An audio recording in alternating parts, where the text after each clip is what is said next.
Morning!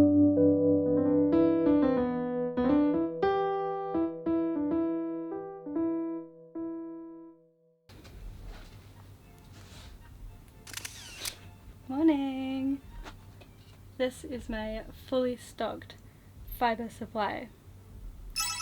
This week I went to the fibre shop and I got so many goodies. Today I'm going to be doing a little haul of everything that I got.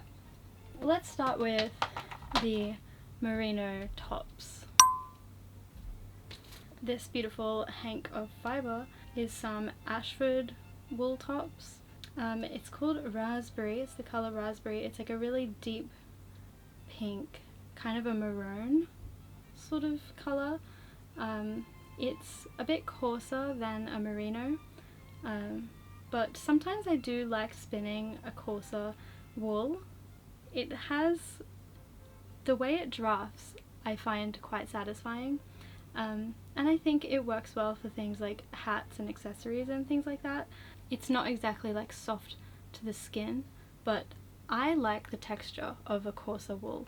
Not all the time and not for everything, but this is a lovely one. It's a little bit darker than I would usually buy. Every time I go to the fibre store I'm trying to push myself out of my boundary and buy colours that I don't usually work with, so that I'm always trying new things. Number 2 is one of the many merino tops that I have. I always get these. These are like staples whenever I'm restocking. I love using these sometimes to spin just as is. Sometimes, or most of the time, I'll use these with my carters and blend them with other merinos or with other fibres. They're just really solid base colours. This one's in orange. I have this one in a peach, baby pink, and I also have one in a bright pink. Thought these colours go really nicely together, but these are so solid.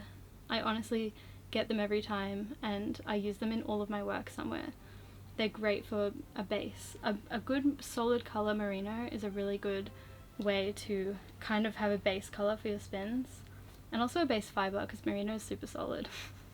I also have this Polworth which is undyed, and I might grab some more dye colours and dye this once it's spun up. I always like to buy a range of undyed fibre and dyed fibre, or unprepared fibre and prepared fibre, just so I can have like a diverse experience during that month of spinning, or however long this ends up lasting me. Yeah, I like having a range of different types of fibres to work with so I don't get bored. I'm thinking of making this just like a really nice lofty 2-ply and then dyeing it myself. I got this 100-gram bag of blue roving. At the fibre store that I go to, they have obviously some prepared, like really nicely presented brand new kind of fibres, but they also have like these bins of like grab bags which are just multiple different like secondhand fibres that someone else has either prepared or like dyed, and they donate it to the spinning guild, and they're really cheap. And so I like to also kind of get a big range of fibre from these bins so that I can not always be spending like $12 to $22 depending on like the type of fibre on like a brand new prepared fibre thing. Anyway, so this is some wool that I got. I'm pretty sure it's merino. It's this lovely baby blue, and it's 100 grams of that. Some more wool, again from a grab bag. This is 85 grams and it's undyed, and it's a really nice colour. It's probably, looking at it, it's either a Polworth or a Corriedale. Sometimes they're not named when it comes to the second-hand bags. A lot of the time they are named, sometimes they're just wool. So I don't know which actual strand of wool it is. But this is really nice. Sometimes I like blending together undyed and dyed fiber so that it's like got some white, say I'm like plying together something, of plying just like some natural wool in with a coloured wool. I think that's quite nice, but I don't know what I'll do with this. This is some more merino. I'm pretty sure this is dyed, yes. It's like a nice brown orange. It feels like it's kind of been in here for a while, so this will be needing a lot of pre-drafting. But it's a nice deep copper, kind of like a copper orange. It's quite nice. Yeah, a lot of merinos. That's obviously like one of the most popular fibers, I would say.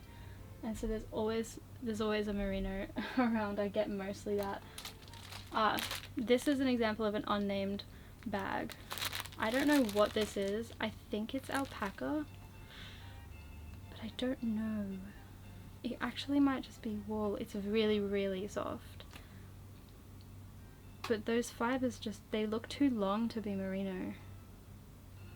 It's hard to tell with this actually what this is, but it's really, really soft and I'm really excited to spin this one. It's like browns, blacks, whites, creams. It's a really nice blended roving from, I'm guessing, like multiple different fleeces, but I don't know what fiber it is. Okay, whenever I go fiber shopping, I always buy mohair, alpaca and merino. I love alpaca. It's one of my favorite fibers to spin.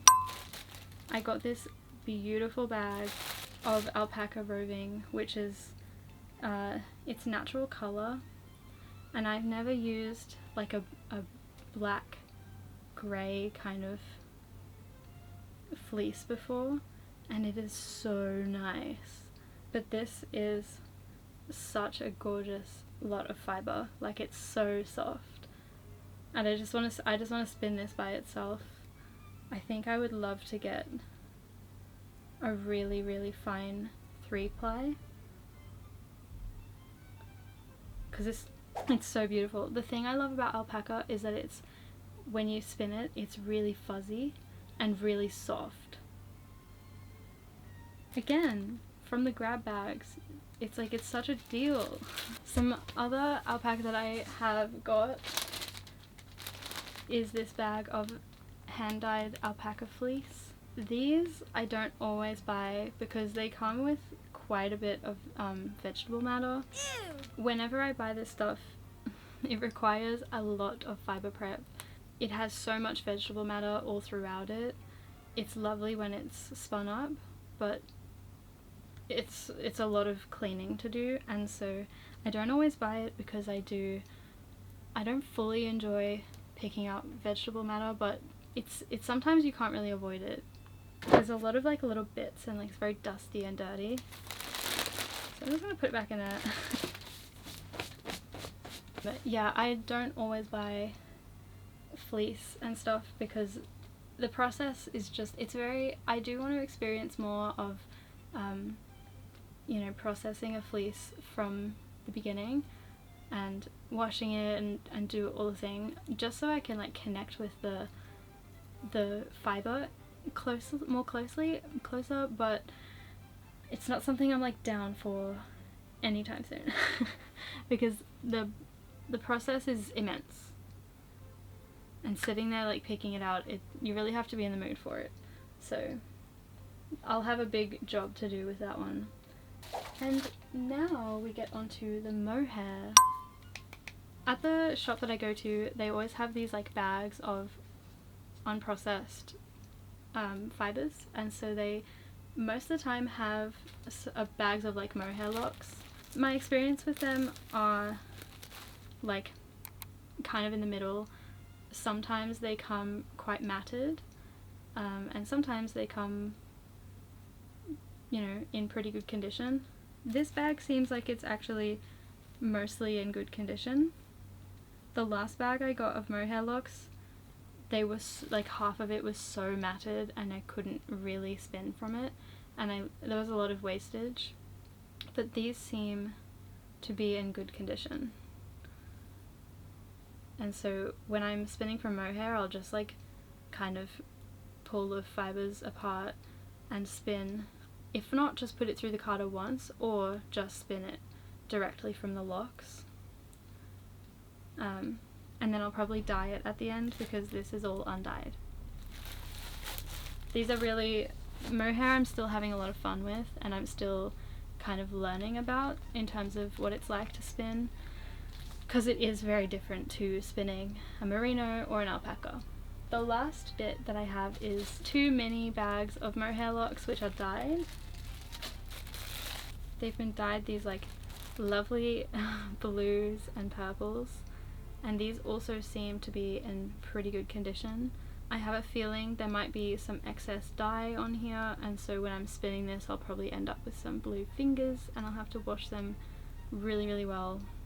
But like, these look great and they're really soft. So satisfying when you like pull apart the locks and then it's spinnable fiber, and you just see how much like texture there is in Mohair. So it's like, Mohair is really special, and I really love using it in the way of trying to preserve the texture of the locks and the curls. The colours are so nice. So I've got about 60 grams of that, and I'll probably just incorporate these through a spin with like a Merino or something, just to add a little bit of texture. I did have one more Merino tops that were 80% Merino, 20% silk, but I used it and I spun up a hank already. It's a 2-ply yarn and I couldn't wait to use it before filming this video. I did take a bit of footage of what it looked like beforehand, but I just couldn't wait, and it's turned out to be this really beautiful like shiny green 2-ply. It's so soft, I love it so much. That is all the fibre I bought. Let me know which one is your favourite. My favourite, surprisingly for me, is the completely undyed but very soft unknown fibre. I literally cannot wait to spin this. I might actually spin this today because I just know it's going to be like so amazing to draft from. That's my favourite one. Let me know in the comments which one is your favourite, and also which fibres you love spinning with. Like, what's your favourite fibre to spin with? What do you find yourself gravitating to mostly? Thank you for being here. I'll see you in the next video. Bye.